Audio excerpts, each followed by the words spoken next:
this episode of the Grizzly News. I'm Brandon Beeman. And I'm Kinley Shoemaker. On the Thursday of last week, our high school band had their annual fall concert. The concert included performances from the wind ensemble, symphonic band, concert band, percussion ensemble, and jazz band.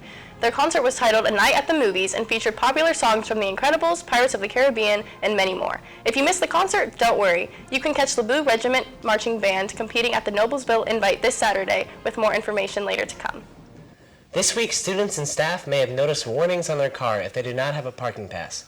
All drivers need to have a parking pass displayed while parking here at school, so make sure that your pass, if you have one, is hanging on your mirror and not in the back or under your seat.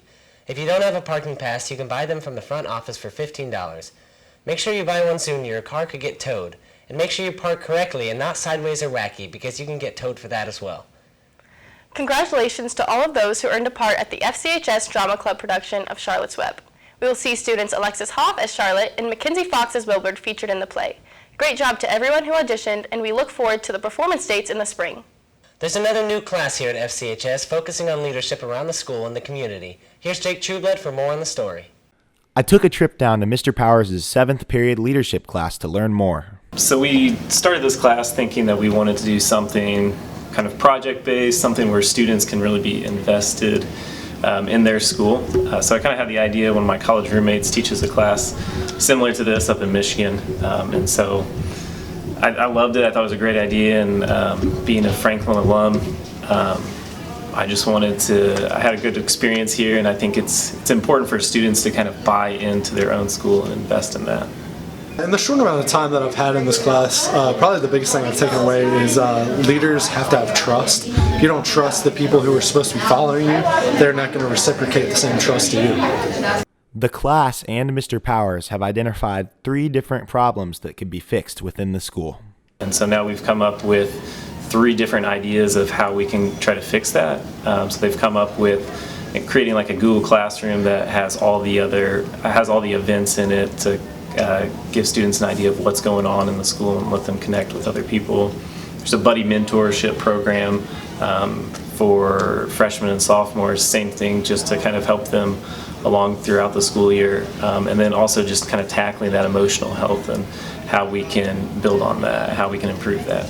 Something I've definitely taken from this class is that leadership is not perfect. Not everybody has a perfect style of leadership, and individually each person in here has their own style of leadership. We all come from different places, different groups, so it was neat to put us all together and see what everybody had. And so we've definitely grown from that and grown off of it, and each learned something new about ourselves and our leadership style. I think there's a lot of different ways that you can use what we've learned in this class in your everyday life. I mean, just being a natural leader is a hard thing to do. So having this class and the qualities that we've learned about that make good leaders, I think will help us just further out into the real world, be better leaders. It's a really fun class. We do have a lot of fun, but I think it's important. You have to want to like actually help the school. You know, the projects are very based in, you know, how can we improve the school, and so if you don't do that, if you don't really want to do that, I think it's kind of a lost cause. You know, I just expect students who are in the class to be fully invested into it. To learn more about the class, you can email Mr. Jeff Powers with any questions. That's all for me. Back to Brandon and Kinley. Last Friday, our new homecoming court was revealed. For our sophomore class, David Scott and Taylor Hammond are the sophomore prince and princess. For the junior class, Max Clark and Morgan Harvey are the junior prince and princess. Finally, seniors Abby Baldwin and Tiernan O'Rourke are the 2021 homecoming king and queen. Congrats to them all. And now to Jake Trueblood with the sports. Thanks, Kinley. It's been a busy week for Grizzly Cub athletics. On Monday, the boys tennis team defeated Jennings County 3-2.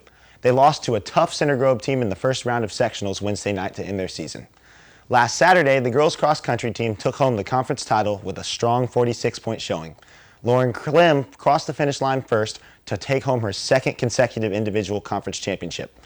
The boys team finished in the 4th place with 98 points. Senior Jarrett State finished 5th to earn himself all-conference first team honors.